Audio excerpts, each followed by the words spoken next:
There is a statue of a bronze soldier at the military cemetery on Filtri Street in Tallinn. It is dedicated to soldiers who died during World War II.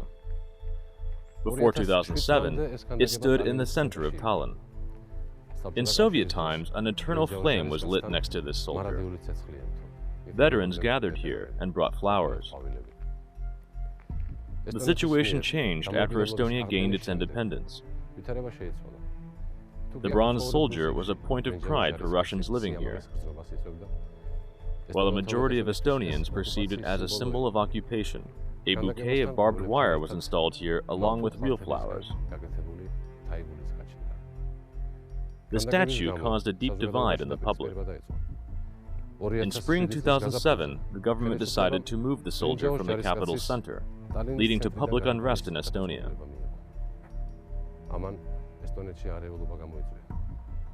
The bronze soldier tried to subdue Estonia again, but, as opposed to 1940, he failed this time.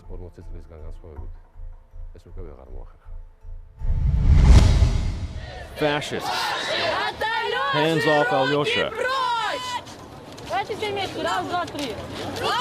Hands off Alyosha! Shame, shame, shame.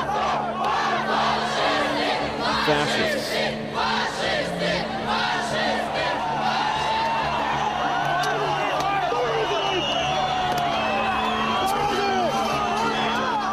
Hundreds of people were injured in the clashes of 2007.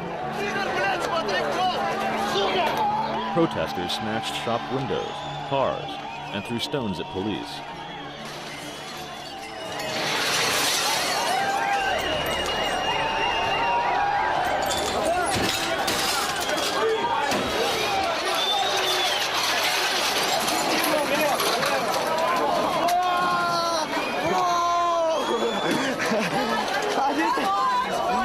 They were not protesting the government or social problems.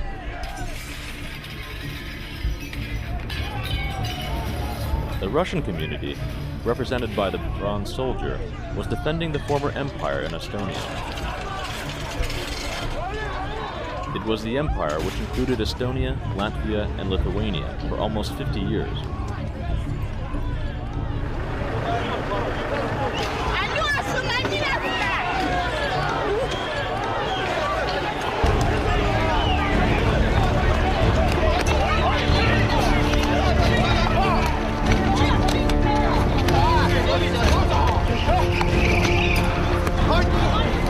It was the last battle of the empire in the Baltic states.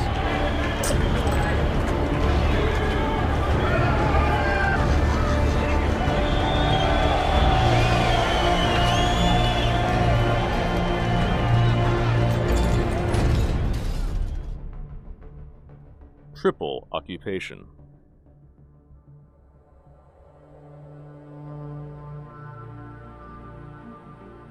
The Bolsheviks organized a coup in Russia and came to power in 1917. The unrest provoked by the communists soon turned into a real civil war. The Russian Empire began to disintegrate. Pieces of it declared independence and broke off.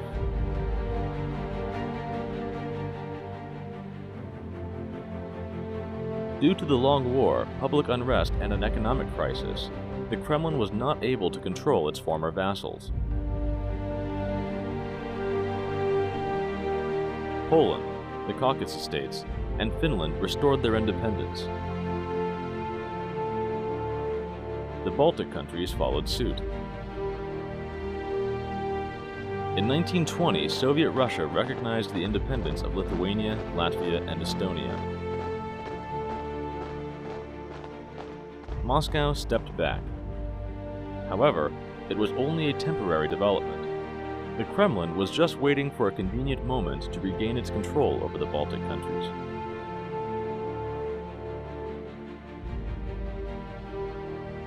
The situation in Russia changed in the early 1930s. Stalin, who eliminated all of his rivals in a political fight, was the sole ruler of the Soviet Union. The new dictator defined his foreign policy priority as the restoration of the Russian Empire. the Baltic states became his first target. 30s, it was for the Soviet Union very clear plan to restore the Baltic countries and Finland and big part of Poland as a part of the Soviet Union, so which means to restore the borders of Russia and the Tsarist Russia way to the same borders. And it was planned to do so without a direct military conflict as possible, because with that this being military conflict from the Stalin point of view, it means that you couldn't really annex all the country. It has mentioned some kind of satellite country status to the new members, but the idea of Stalin was, of course, to attempt to make them direct part of the Soviet Union. Before World War II, several leading European countries tried to establish their influence over the Baltic states. In the late 1930s, the interests of the Soviet Union and Germany were the most clearly defined in this region. Like Stalin, Nazi leader Adolf Hitler also tried to resurrect a fallen empire. In 1938, Germany began to take practical steps in this direction. The Führer first removed Austria from the European political map. Czechoslovakia was eliminated a year later. A few days after Wehrmacht units took over Prague, Germany immediately declared territorial claims towards Lithuania. The Nazis demanded the city of Memel, which was once a part of the German Empire. It was declared a free city after World War I and was run by the League of Nations.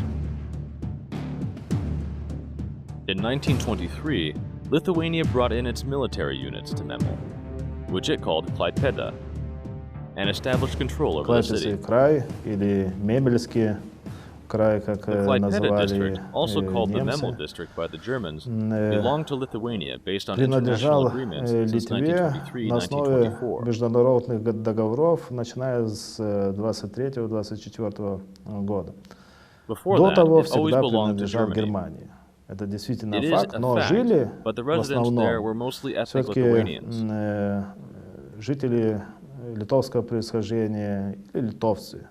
Они себя называли They called themselves мемелендерами, то Memlanders, есть жителями the resident of the Мемельского Memel края, district. но все-таки But they were of происхождение Lithuanian было origin. литовское. И после This того, district was когда separated from Germany according to the Treaty of Versailles этот край по Версальскому and was given договору the status of все-таки an autonomy.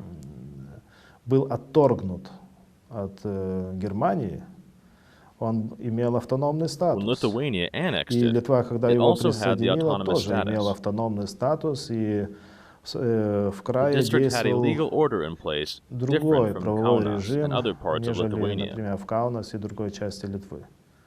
То есть жители The residents of Klaipėды Klaipėda и края and the имели district had more чуть freedoms. больше свобод.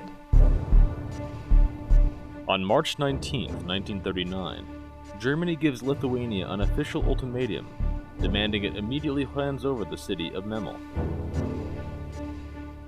If it refused, Germany threatened to occupy Lithuania. A day after the ultimatum was given, on March 20th, the Lithuanian government gave up the city of Klaipėda. The Führer himself arrived in the city to take it over.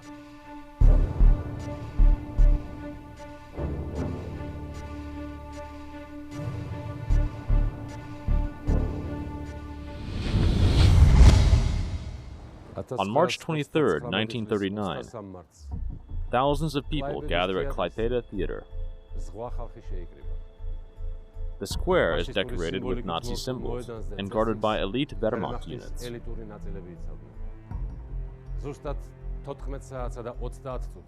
Adolf Hitler appeared on this very balcony at 2:30 p.m.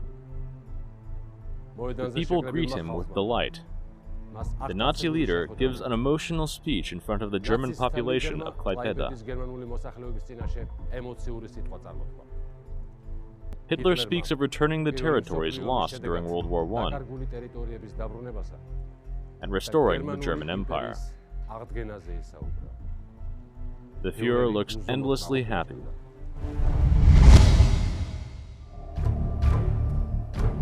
The threat of a new global war settles in Europe in the summer of 1939.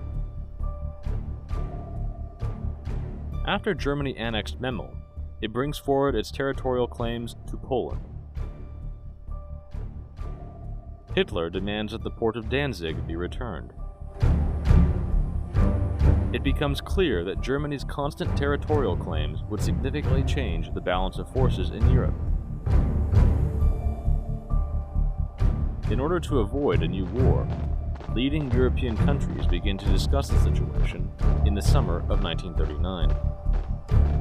A French-English delegation arrives in Moscow in early August to discuss an alliance between the three countries. This would mean joining forces against Germany.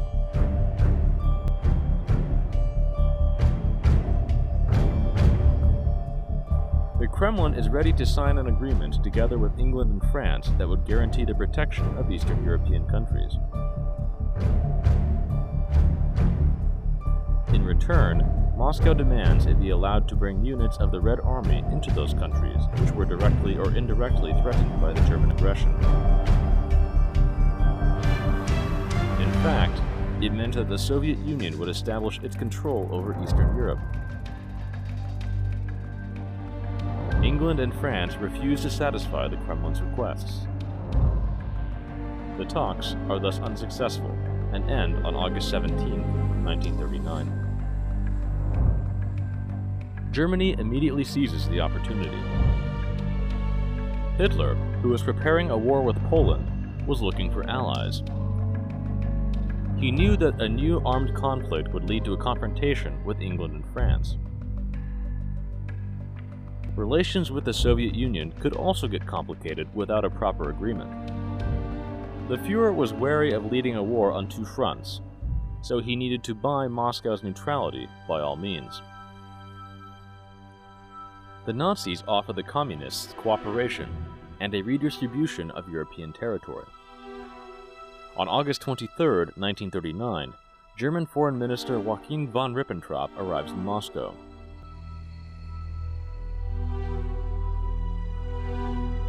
The two sides sign a cooperation agreement. A secret part of the document says that Germany recognizes the eastern provinces of Poland, Lithuania, Estonia, and Finland, as well as Bessarabia, as Moscow's zone of influence. The Soviet Union almost fully returns the territories of the former Russian Empire.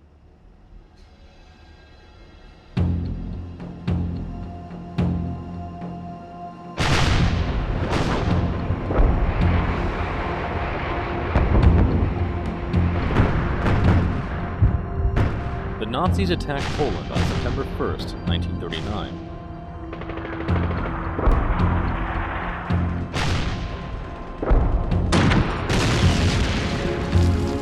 Two days later, England and France declare war on Germany.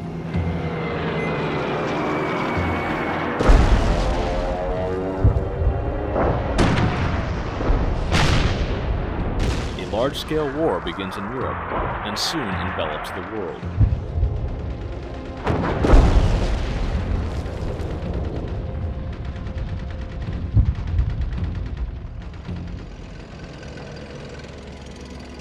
On September 17th, the Soviet army crosses the Polish border and begins to take over territories.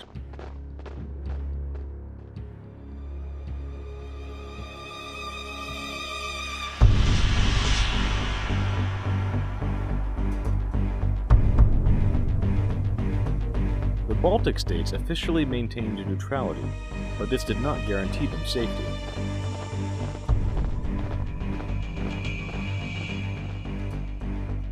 The process of a global redistribution of power was already underway, and a strategic region like the Baltics could not remain on the sidelines for long.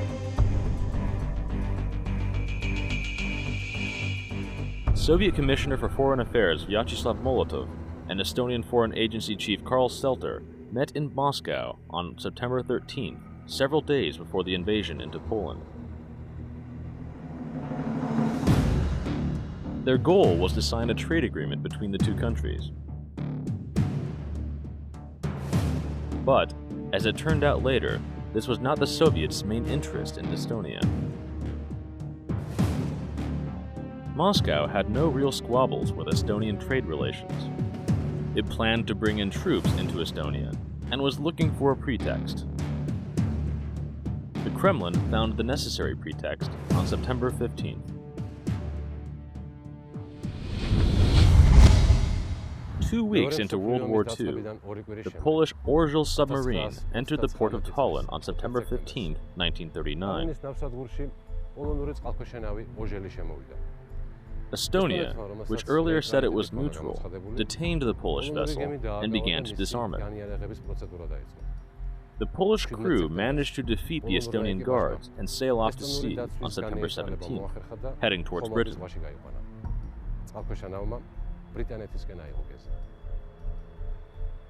The Soviet Union used this incident to put pressure on the Estonian government. On behalf of the Soviet government, Molotov said on September 19th that Estonia had breached its neutrality by granting refuge to a Polish vessel, and it posed a threat to Soviet ships in the Baltic Sea. At 6 a.m. on September 20th, the Soviet Navy entered Estonian territorial waters and imposed a sea blockade.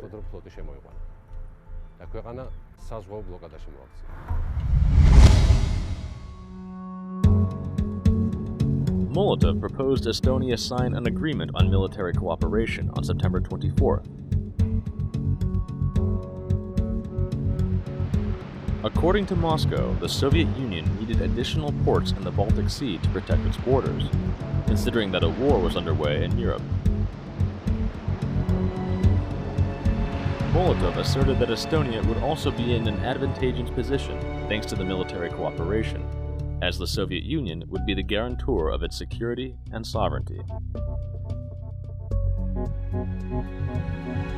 Red Army units began to amass at the Estonian borders. The Soviet Union gave an ultimatum. Either Tallinn agrees to Moscow's conditions, or the Soviets would achieve their goal by military means.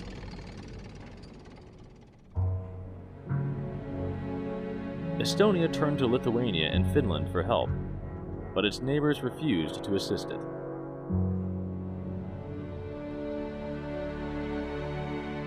On September 28th, Estonia signed the agreement with the Soviet Union, which stipulated that the Kremlin could deploy a military contingent in their sovereign territory. Altogether, Moscow brought into Estonia about 22,000 soldiers, 300 tanks, and 250 planes. The Soviets gained the use of the Tallinn port and the Estonian islands for their naval forces. The Estonian campaign marked the first stage of the Kremlin's occupation of the Baltic states.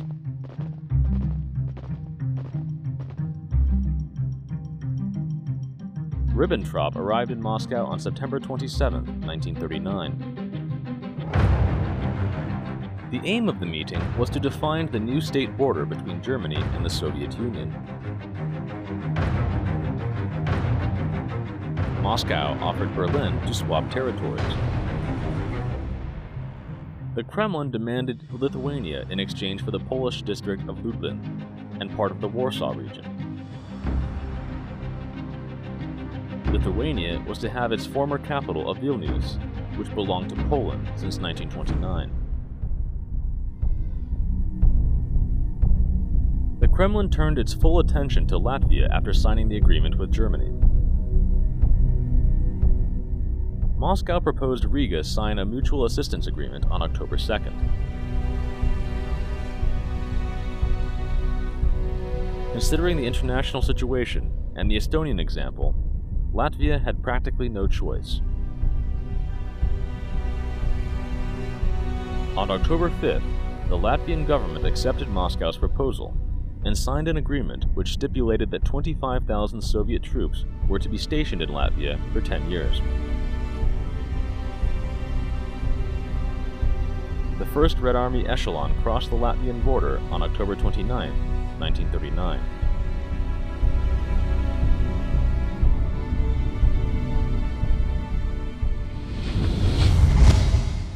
Zilupe is located just a few kilometers from the Latvian-Russian border. This station is one of the key points in the Latvian railroad system. This is where the majority of Russian cargo trains entered Latvia. Several echelons arrived at the station at 6 a.m. on October 29, 1939. Red Army units crossed the Latvian border. Residents of Zilupe awoke to the sounds of Russian shouting, the stomping of jackboots and accordions on that day. More than 22,000 soldiers gathered at this small station, although they did not plan to stay there for long. According to the plan agreed upon by the Latvian government, the trains packed with Russian soldiers were to continue moving farther into the country. Latvia was forced to allow approximately some 25,000 Red Army units into territory at Latvia, specifically into western part of Latvia called Kurzeme. And in Kurzeme there had to be some tank units, aviation units, and as well some Red naval units in port city of Liepāja. So altogether there would be some 25,000 armed men with a couple of thousand tanks and a couple of thousand airplanes. And we should remember that during that time the peacetime army of Latvia was approximately 25,000, and at that time we have only 27 tanks altogether capable of fighting something, and some 20 or so modern airplanes. Lithuania was soon subjected to similar treatment. As opposed to Latvia and Estonia, where Moscow acted with the help of threats, the Soviet Union had a different set of arguments for Lithuania. In exchange for establishing military bases, the Kremlin offered to return Vilnius to Lithuania. It was made clear to the Lithuanian government that if it refused, Vilnius would be a part of Belarus, while Lithuania would be occupied.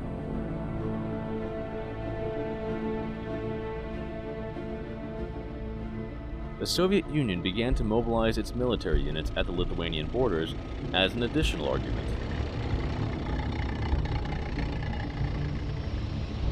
Lithuania gave in to the Soviet Union's demands on October 10th and agreed to allow a unit of 20,000 men into the country. In so doing, the Soviet Union had established full control over the Baltic states. Altogether, more than 70,000 Red Army soldiers were now stationed in Lithuania, Latvia, and Estonia. Actually, the Baltic states were in an impossible position. There was a substantial Soviet army on the borders. Poland had just been conquered and divided up. Germany wouldn't have come to our aid. So the Baltic governments, piecemeal, starting with Estonia, with all kinds of provocations, with all kinds of pressure applied, signed this treaty, because it seemed the only way out. The Kremlin did not rush to Sovietize these countries. At first glance, Moscow did not interfere in the Baltic states' internal matters. Soviet representatives were categorically forbidden to encourage leftist forces in Estonia, Latvia, and Lithuania, which demanded an immediate Sovietization of the Baltics. The Kremlin's position was coordinated by the international situation. It was still unclear how the war in Europe would develop. The Soviet Union valued its relations with England and France. So, on the outside, it kept its image of a peaceful country. However, the USSR's real intentions became clear very soon. Moscow addressed Finland with an offer of military cooperation in October 1939, just as it had done with Lithuania, Latvia, and Estonia. As opposed to the Baltic states, the Finns refused to allow Soviet military bases on their territory. In response, the Bolsheviks staged an incident at the Finnish border and started a war with Finland.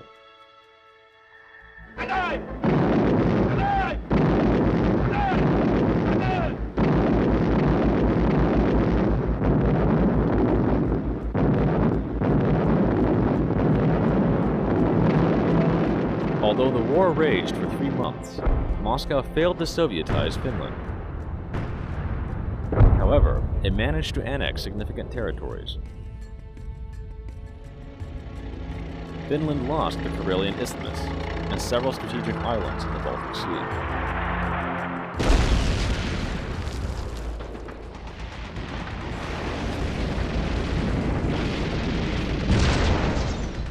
Significant changes took place in Europe in the summer of 1940. In July, Wehrmacht's units broke through the French defenses and surrounded an English-French army in the Battle of Dunkirk.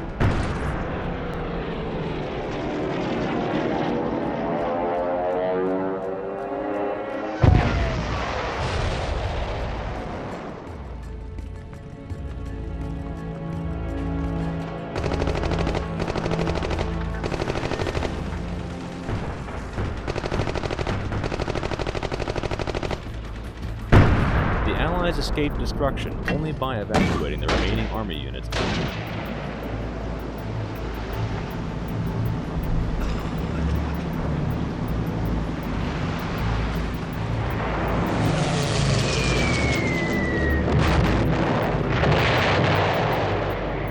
The Germans entered Paris on June 14th. By then, the Nazis controlled almost all of Europe. The Kremlin assumed that after such a resounding defeat, the Allies would not be able to regroup.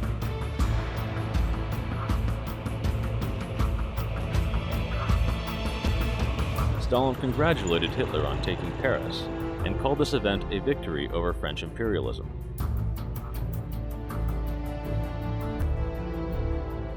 The Soviet leader believed that the international situation created the convenient opportunity to finally Sovietize the Baltic states. The Kremlin only needed a pretext to implement a full-scale intervention. The second stage of the occupation began in Lithuania. В 1940 году все, From a что political point of view, происходило, если everything in смотреть с 1940 was политической happening in the точки context of international зрения, events. We все-таки cannot exclude them. происходило в контексте международных событий, и этого нельзя исключить. То есть, как бы matter ни what the political создавалась situation was ситуация inside внутри Lithuania, литовского the государства, instability, the military политическая crisis, and so on, нестабильность, all these кризис на фоне difficulties could be overcome. войны и так далее, все-таки все эти сложности были преодолимы.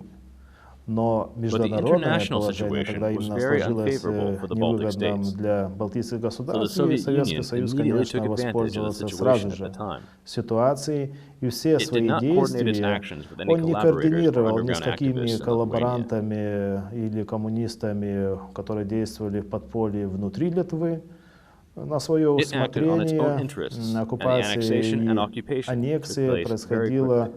чрезвычайно быстрыми темпами. Moscow accused Lithuania of implementing hostile policies towards the USSR. The Kremlin demanded that the Lithuanian government resign and form a new administration loyal to the Soviets. Moreover, Moscow demanded that an additional military contingent be stationed in Lithuania. Lithuanian President Antanas Smetona favored resistance, but he himself was not supported at a special government meeting. Lithuania accepted the ultimatum. На границе Литвы There were были quite стянуты significant armed довольно forces. внушительные вооруженные силы. То есть 200,000 200 soldiers, тысяч солдат, 1,500 tanks, 1,000 planes, and so on. 1500 танков, 1000 самолетов и так далее. То есть This was 10 силы, times the size of the которые Lithuanian armed происходили, forces. литовские вооруженные силы, 10 раз. Ну, это, конечно, Of была course, it was an armed вооруженная occupation. оккупация. Никто противостоять No one could тогда resist не that. смог бы because neither потому full nor что partial не mobilization was было announced. ни объявлена ни мобилизация, ни частичная, ни полная. Литва Lithuania was была practically фактически в The internal situation деморализованном also played an состоянии. important role. Все-таки внутреннее положение тогда сыграло тоже не последнюю роль.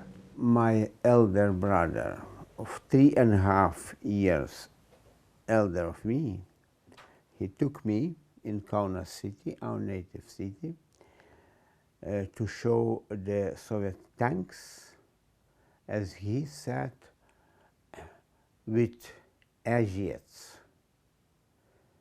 I did not know what are the Asian people, why they are called, but indeed, I have seen that. We went, and there were tanks on the streets in the center of city, with red stars, and soldiers of non-European faces. Yes. Later, maybe I remembered it, getting more acknowledged about a special Soviet policy to confront nations more distant culturally for each other, not able to find common language. Anyway, they were my impressions about tanks, very short to our family home in Kaunas.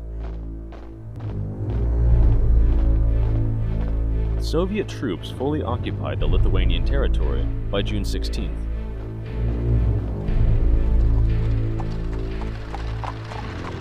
The governments of Latvia and Estonia accepted a similar ultimatum on June 15th.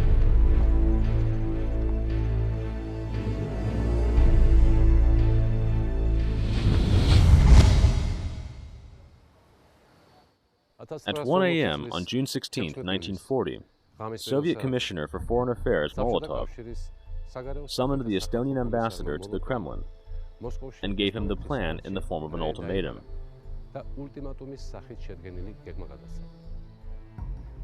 The plan laid out the schedule for bringing in additional Soviet troops to Estonia. The Soviet army was supposed to begin an intervention at 5 p.m. on June 17th. The Soviet Union chose the strategic town of Narva as one of its main targets. The Estonia-USSR talks began in Narva on the following day. After 6 hours of negotiations, General Lederner signed the document, which stipulated that 12 additional divisions could be brought into Estonia. Red Army units approached Narva over this very bridge on the same evening. The USSR brought in 90,000 additional soldiers to Estonia.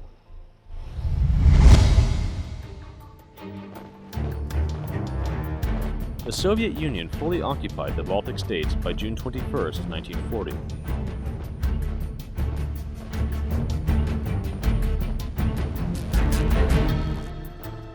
The Red Army did not meet any resistance anywhere. The reaction of the international community to the USSR's occupation of Lithuania, Latvia, and Estonia was rather restrained. A large part of France was occupied by Germany, and it was not concerned with the Baltics. England was being bombed by the German air forces, so it was preoccupied with its own security.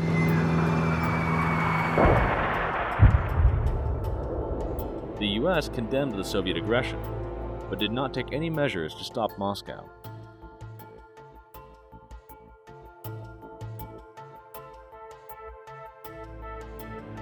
The world was not concerned with the Baltics, and it had to face the Kremlin one-on-one.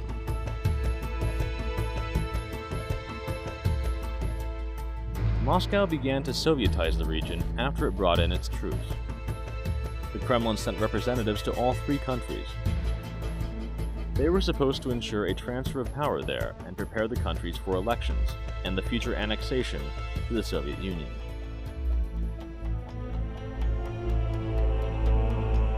Sham elections took place in Lithuania, Latvia, and Estonia on July 15th. On the Kremlin's order, only pro-communist parties without any rivals were allowed to participate. The three newly elected parliaments asked that they be accepted as parts of the USSR on July 21st.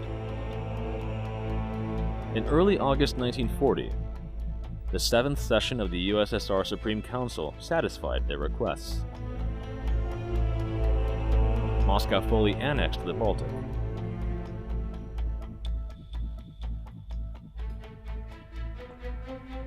Moscow began to impose socialism in the Baltics.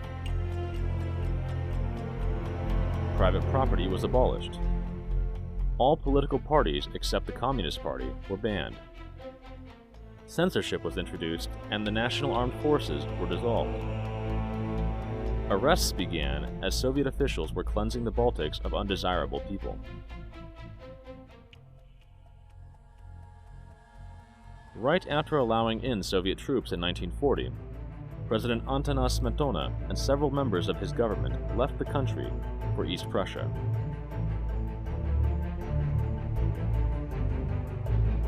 The Lithuanian and Estonian presidents, who for various reasons stayed in their countries, were punished by the Soviet regime. In the summer of 1940, Latvian President Karlis Ulmanis was arrested together with his family and resettled in Stavropol. He died 2 years later in Turkmenistan. Estonian President Konstantin Pats had a similar fate. He was resettled in Ufa and then imprisoned without any official accusation. The Estonian president died in a psychiatric hospital in 1952. Well-known state and public figures, as well as owners of large enterprises and those who resisted the ideas of communism, were arrested in Lithuania, Latvia, and Estonia. Thousands of people were thrown in jail in a matter of several months.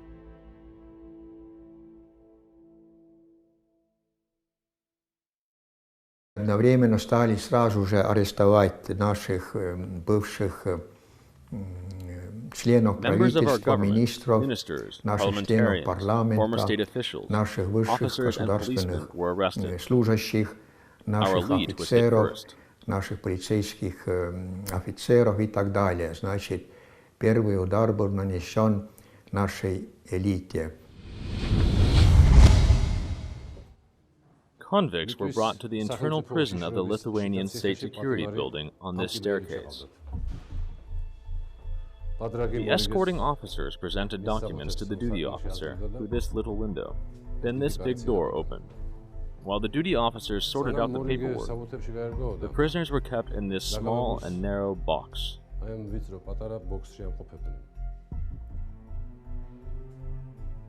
Behind closed doors, of course. After the paperwork was done, each was taken to a special room for a medical checkup. Their belts, shoelaces, and everything in their pockets was taken away. Prisoners were supposed to go through another procedure before entering their cell. Each had to visit the prison photographer. 2 well-known shots were taken here.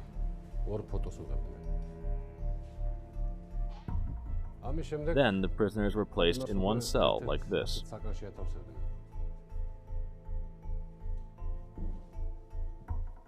They waited here for their final verdicts.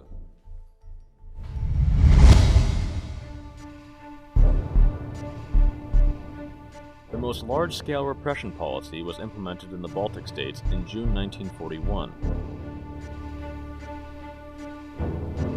According to the special plan, all of the anti-Soviet elements were forced to leave Lithuania, Latvia, and Estonia. A similar action was underway in Bessarabia, Ukraine, and Belarus.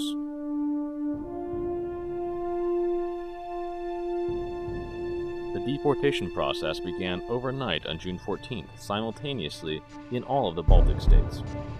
Former policemen, gendarmes, National Guard officers, state officials, public figures, representatives of the intelligentsia, and private property owners were being forced to leave their homes. Preparation started around month before the 14th of June, and there was so-called troikas, where there was a head of NKVD of certain county, head of political police, NKGB, and also head of local party office, and they had to form those files about every family that was to be sent into Siberia.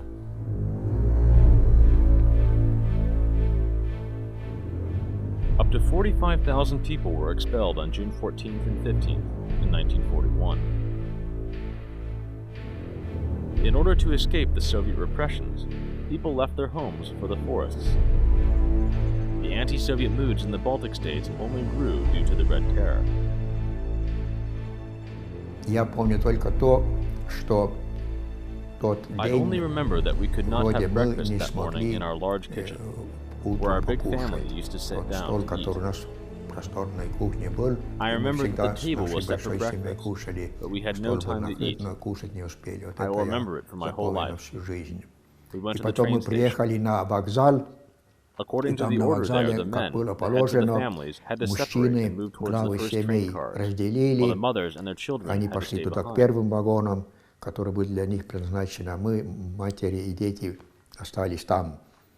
И вот I я will на всю remember жизнь all my запомнил life то, how my как father отец went пошел ahead with a от нас backpack on his туда, у shoulders and него был something in этот his hands. рюкзак, на плечах my может, friends who что-то came back было from в руках. Siberia Вот years это я на later всю жизнь also запомнил. say that they И remember все that другие sad мои day when our fathers went товарищи, ahead которые to из the head of Сибири the train, вернулись, тоже and we самое have never говорят, seen что them они again. все запомнили, как их отцы ушли в тот самый печальный день, и больше мы их никогда не видели. Потом были мы в этом товарном вагоне, We sat in она that была cargo битком train, which забита was packed with людьми, people, в основном, mostly конечно, small маленькие children дети, like как us. мы, двухлетний My brother брат, was я 2, I was четырехлетний, 4, второй брат был another brother was 6, шестилетний, my sister was и 7. сестра была семилетняя. It was very hot. The И там conditions была were very жара, poor, там so была, the road значит, was a nightmare for us. очень такие трудные условия, так что это путь был очень мучительный.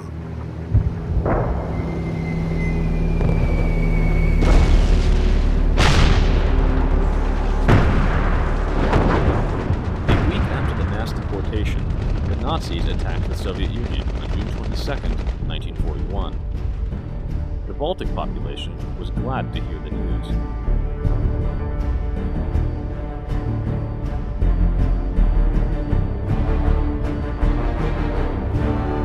В 1941 году летом In я the summer of работал, 1941, I возил was газеты working as по a newspaper киоскам. delivery boy. И когда war началась began, война, I я was walking по down the улице street шел with a с pack of газет, papers пачкой and газет cried и out, сказал, "Breaking началась, news! с The war последней has новость, begun!" началась война. When the German army occupied Latvia, there was, first of all, a certain relief that the Soviet occupation is over, that the atrocities committed by the NKVD were at least suspended. Of course, Germans came with their own atrocities, but they were directed mainly at first against the Jewish population. And of course, Germans were occupied in the war. Депортация, убийства заключенных и The гражданских deportations, лиц murders of в civilians and июне prisoners in June 1941 1941 put года the Lithuanian society они in a литовское very общество difficult situation. поставили в очень сложное положение. Все увидели, Everyone какой saw what kind of an оккупант occupant there был, was, and it left. и он ушел, но еще никто не видел, а какой же оккупант пришел. But И no one yet saw what часть kind of an occupant came общества, instead. большая big part of часть society общества was тогда demoralized была then. довольно They сильно thought that an occupant left, деморализирована. and the liberators had То come. есть думали, что один оккупант ушел, пришли освободители. Но But everyone saw in just a few weeks or months that the red occupier was replaced by a brown occupier. На смену красного оккупанта пришел коричневый оккупант. The Germans were greeted with flowers. The Baltic residents hoped that they would restore their sovereignty with their help. But their hopes were in vain. Hitler's plans did not include independent Baltic states.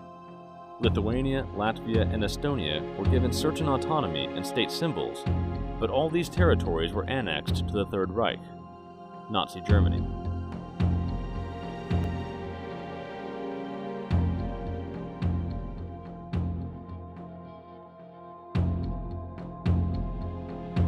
Now, again, you have to make a difference between German army and German administration. Army went by, everything was fine, but army didn't have any rights to give some kind of freedom or stuff. It was a wartime. Anyway, wartime is always with limitations. And when the German administration arrived, then it appeared that Germans don't give back nationalized lands or factories or whatever. Whatever was nationalized, it was kept in a German state property. At the same time, Germans were allowing using of Estonian national symbols. You know, nationalism was sort of promoted in a way. So it was still better than Soviet. New repressions followed the new occupation. The German administration began to arrest Jews and communists in the Baltics. 23 concentration camps and 18 Jewish ghettos were active during the war in Latvia alone.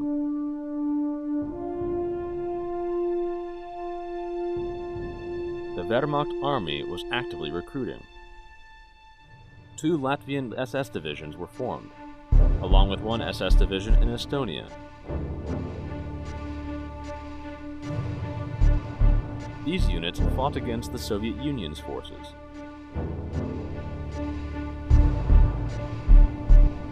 Призыв был: вступайте в легион латышский. There was a call to join the Latvian Legion, and we went to enlist. Пошли записаться. Притом I was only 17, не надо and I was было. accepted. Мне 17 лет, меня приняли, а ему я был My friend 16 was only еще. 16, and he was told Его that he не needed приняли. permission from his И mother. ему сказали, что надо разрешение от матери.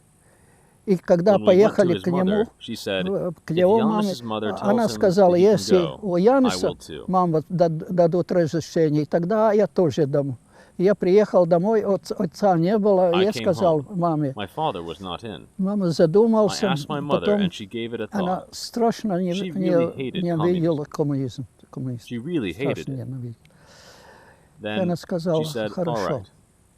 As it turned out Потом later, отец my его, father scolded her for оказывается, that, ругал за because he это, knew what a soldier's потому что он life знал, was что like. такая солдатская жизнь.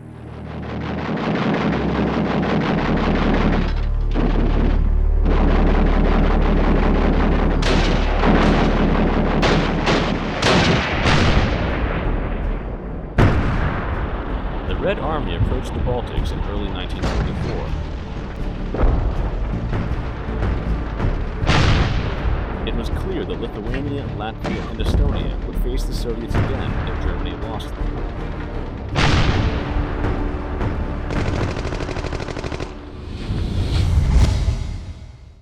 The town of Sinimyai is located 20 kilometers from Narva. Fierce battles took place here in World War II. The Soviet forces approached Estonia in February 1944. After the Red Army took over Narva, the German units created a defensive line near Sinimyai because it covered the road to Tallinn. This place used to be covered in trenches. The main battles began here on July 27th and lasted until August 10th. The United European Waffen-SS Regiment fought against the Red Army. It united a Dutch unit, the Belgian Langemark, a Danish unit, and the Norwegian Norge Battalion, as well as the 20th Estonian Waffen-SS Division. Despite a massive attack, the Red Army failed to break through.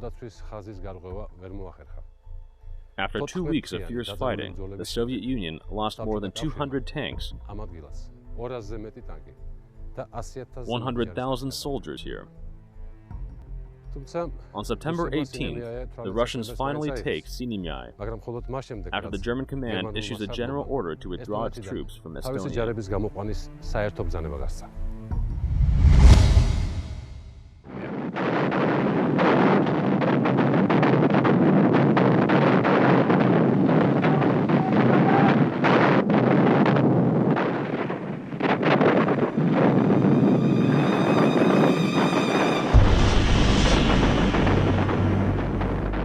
The Soviet Union finished its Baltic operation in October 1944.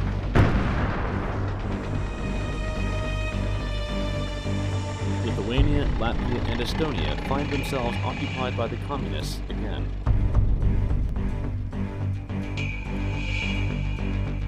Although the Soviet Union succeeded in pushing the Germans out of the Baltic region, it now had to fight against local armed forces. Armed groups were formed in Latvia, Lithuania, and Estonia, which led to a real war against the Red Army units.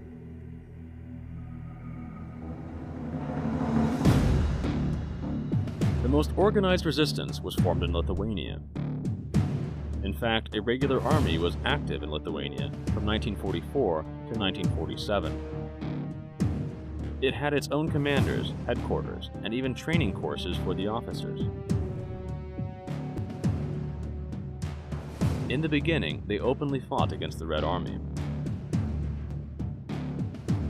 Although the Baltic Patriots usually lost the battles to the better-equipped Red units. So, they had to become a guerrilla movement to fight.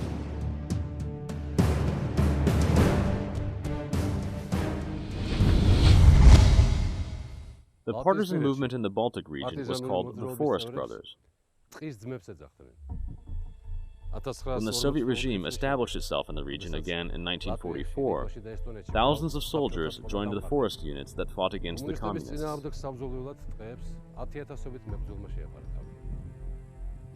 They divided into small groups and fought against the occupiers. Each of the groups had a secret bunker in the forest. One of them was located here, in the village of Ili, in the Dobol district. A stranger's eye will never catch sight of it, if someone does not show it, or if you do not stumble upon it by chance.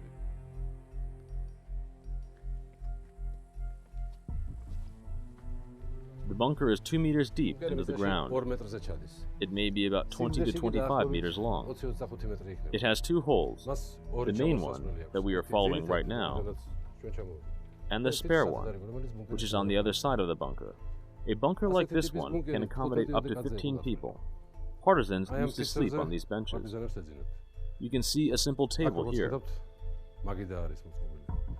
They had a kitchen there.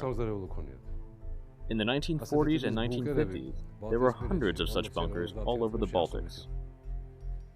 The Communists found this one on March 17, 1947. Security officers surrounded and killed all 15 partisans on the spot.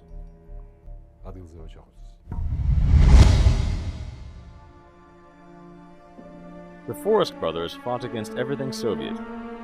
They assassinated party officials and activists, obstructed the collectivization of the villages, disrupted Soviet elections, organized sabotage at factories, attacked the Soviet units, and spread anti-Soviet propaganda. The leaders of the resistance movement had illusions for a long time that Western democratic countries would help Latvia, Lithuania, and Estonia to restore their independence.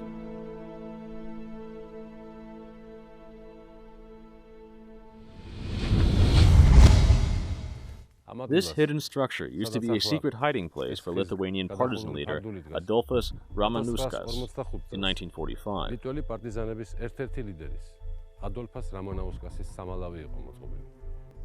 Very few knew that it existed. It was a secret place even for the partisans. Its only connection with the outside world was through the owner of the house, Jakavonis.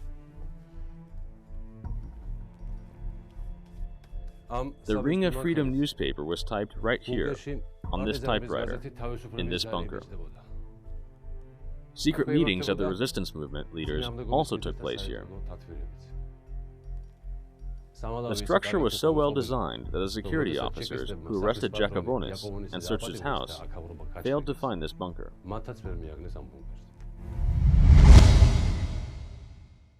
И я увидал, что много солдатов, я подбежал домой и говорю, вот тут это время был полковник Казимрайтис, Ванагас и еще два партизана. Я говорю, я буду замаскировать этот, поскольку я отвечал за их безопасность. Так я говорю, я закрою вас. Я закрыл, еще добежал до дома и сказал, что я буду, а был такой бункерок, только вдвоем мог туда. Винтовку заражил, и гранату положил, я ничего. Ванагас пишет, как только Тиграс замаскировал, за 5 минут услышали мы сильный гром, и этот штыкой шампалом там в землю, значит, кололи. When the Soviets occupied the Baltics for the second time in 1944, a forced youth mobilization began in Latvia, Lithuania, and Estonia. People hid in the woods to avoid going into the Red Army. Уже в декабре 1944 года из-за того, что литовцы использовали такую же тактику, как в немецкие времена, во время немецкой оккупации, то есть игнорировали мобилизацию. Но Сталин все-таки решил, что такое игнорирование не должно долго продолжаться. И если не идут добровольно, их надо принудить. Если бегут, стрелять. И в декабре 1944 года более 2000 литовцев было убито во время проведения вот таких чисток, когда искали тех, которые скрываются от мобилизации, тех, которые живут нелегально и так далее. Более 2000 человек было убито. После этого те вооруженные группы, которые действовали на территории Литвы, антисоветские группы, они очень внушительно пополнились. Farmers actively joined the partisan units.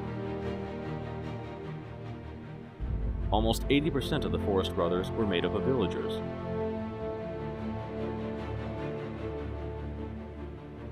The security forces of the Interior Ministry and the regular army hunted the partisan units. The Soviet regime began repressions against farmers to suppress the Forrest Brothers movement. 5 деревень зажгли.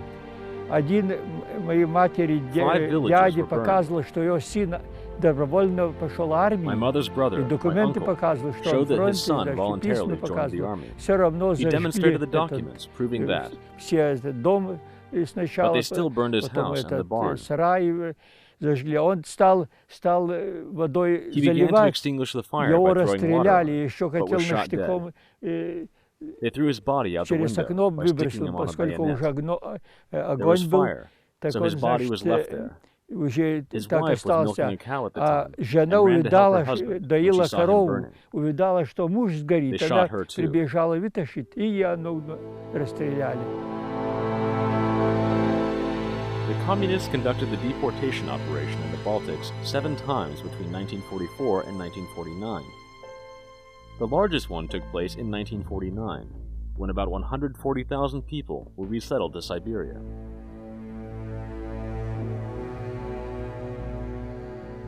the partisan movement significantly weakened after such a punitive action.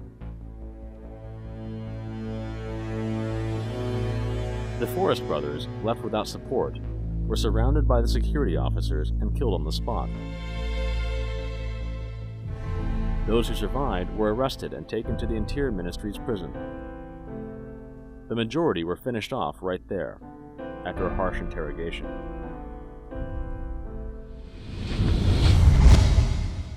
The prisoners' road of death began from here. In many cases, they did not know where and why they were taken. The convicts sentenced to death met with a special commission in this room. It included the prison chief, a representative of the secret police, and a prosecutor. They were supposed to identify each prisoner. After he was identified, he was given a clean sheet of paper and told to enter this room and write a request for a pardon. Once inside, the prisoner was suddenly hit on his head with a blunt object and usually was knocked unconscious. He would fall and then was shot in the head. Most often, executioner Dolgarev killed the convicts. He had only 3 years of education and worked as a lumberjack. He killed on average 20 people a night between 1944 and 1947. He shot the greatest number of people, 45, overnight on March 21st, 1945.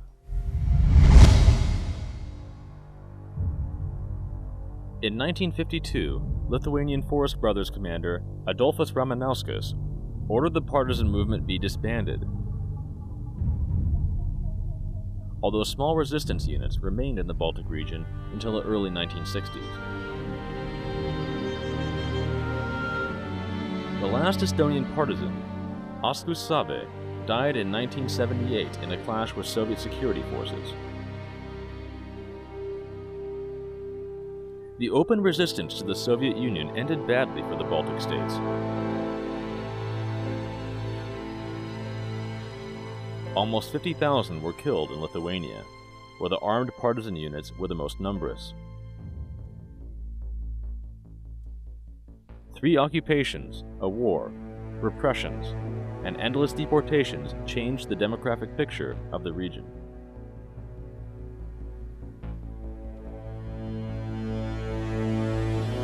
Estonia lost nearly 20% of the population, direct unrecoverable losses. Nearly every 5th person. It was most educated, most active, most talented part of the society that we lost. Loss of 1/5 is enormous loss. Actually, when we then count the people who were just repressed but who survived, then altogether nearly 1/3 of population was repressed. And really, when the trains went to the Siberia, so of course somebody had to work. Then the other trains brought the people from the Russia to live there, and they really acted, and they were built like a 5th column to make it sure that Estonia never gets back its independent, to turn the local people to a minority in our own country. Already from late 40s, large numbers of Russians immigrated into Latvia, tens and hundreds of thousands of people. And in 1989, there were, well, slightly less than 52% of Latvians living in Latvia. Latvians were minority in Riga, in all the biggest cities in Latvia. And the usage of Latvian language was decreasing considerably. But still, during all Soviet times, this resistance against Russians took place, and this attitude against everything which was Russians, everything which was Russian was very negative, including, for instance, fights between kid gangs on the streets, and for instance, this cultural resistance is listening just Latvian or Western music, but completely avoiding Russian music and so on. Besides the demographic losses, the Baltic states also lost a great amount of territory as a result of the occupation. Russia took away some lands from Latvia and Estonia in 1947. Abrene. The Latvian fortress of Abrene was built in the 13th century around here. During the years of Latvian independence, there was a city with the same name, but it no longer exists on any map. On the other hand, there is the town of Pitalovo in Russia's Pskov region. Pitalovo and Abrene is the same town. Abrene happened to enter the Russian Soviet Republic on the following way. The USSR Supreme Council decided to create the Pskov region in 1944. In the same year, over 1,000 square kilometers of Latvian territory were given to the Pskov region. Besides Abrene, 6 other areas populated by over 100,000 Lithuanian citizens were annexed by Russia. Russia's arguments were simple.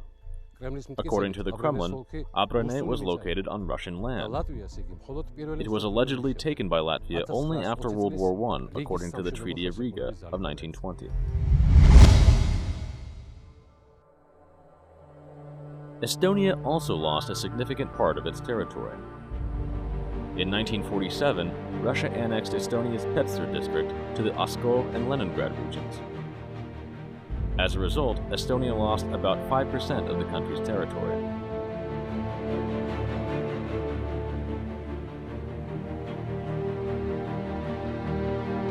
Despite the occupation, the Baltics fought for their freedom until the very end. When the Soviet Union began to implement the Perestroika policy in 1987, Lithuania, Latvia, and Estonia openly raised the issue of restoring their independence.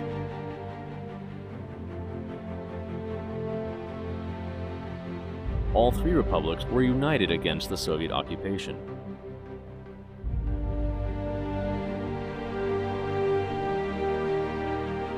On August 23, 1989, 50 years after the Molotov-Ribbentrop Pact, the citizens of Lithuania, Latvia, and Estonia formed a human chain, which consisted of over 2 million people connecting Vilnius, Riga, and Tallinn.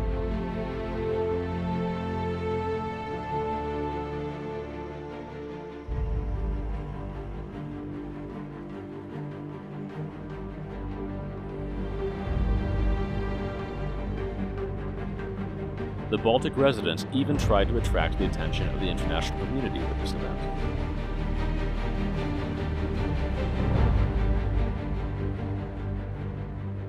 (23rd of August), we organized, common effort, the manifestation as a living chain of people keeping each other's hands, praying, singing, or still staying, that announced moment when we have to be together. From Vilnius to Tallinn, over 600 kilometers by a highway. The mood was very fast. It was liberty. We don't fear anymore. They don't dare to use the force. We are masters of the situation. That was that feeling, and we will achieve freedom, not only for this one demonstration, but also in general. That firmness and together the feeling of solidarity of 3 nations.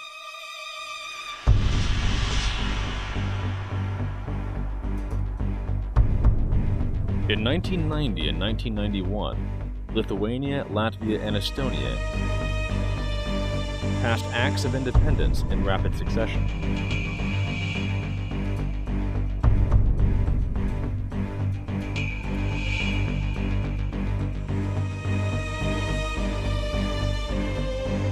Gorbachev demands that they annul these acts.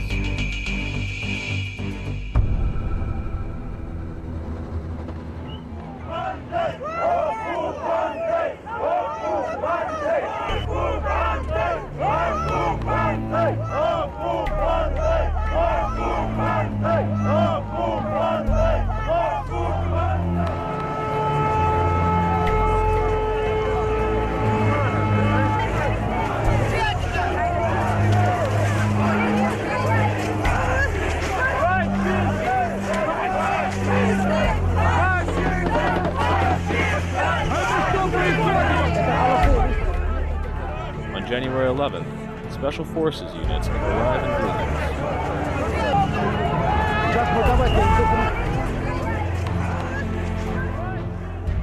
Their objective is to seize strategic sites in the country.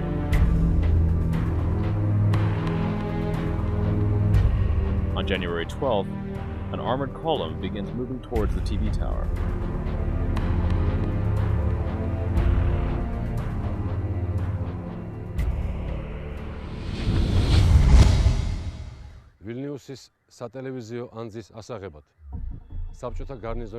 The Soviet leadership deployed 35 armored personnel carriers and several special units to take control of the Vilnius TV tower.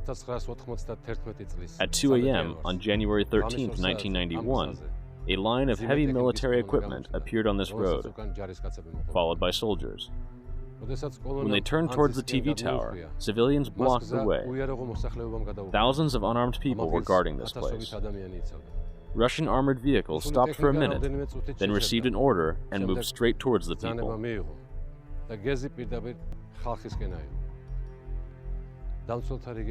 The tanks crushed 3 people, and the soldiers opened fire. The operation to take the TV tower was over in a few minutes.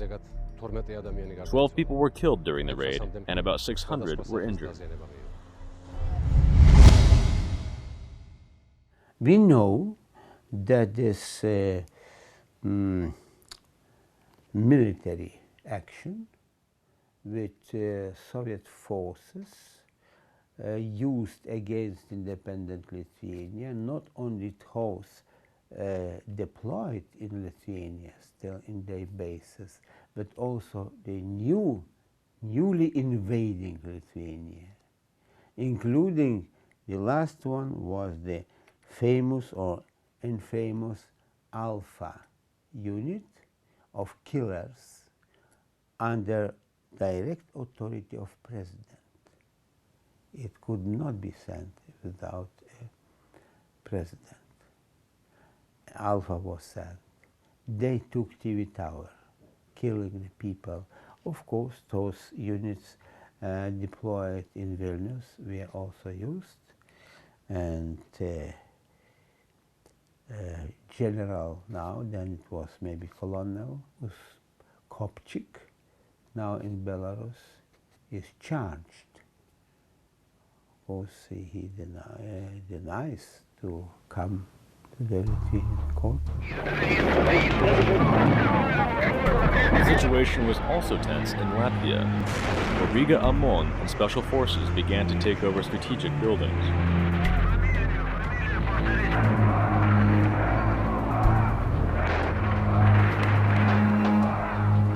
The use of force did not help the Soviet Empire, which was on the brink of disintegration. The Kremlin recognized the independence of Lithuania, Latvia, and Estonia in September 1991. It was really like a miracle, because it, from one point of view, was hard to believe it. It's really there. Because, to be very frank, we didn't thought that it is possible to restore the independence without bloodshed, without bigger conflicts. It didn't look so, actually.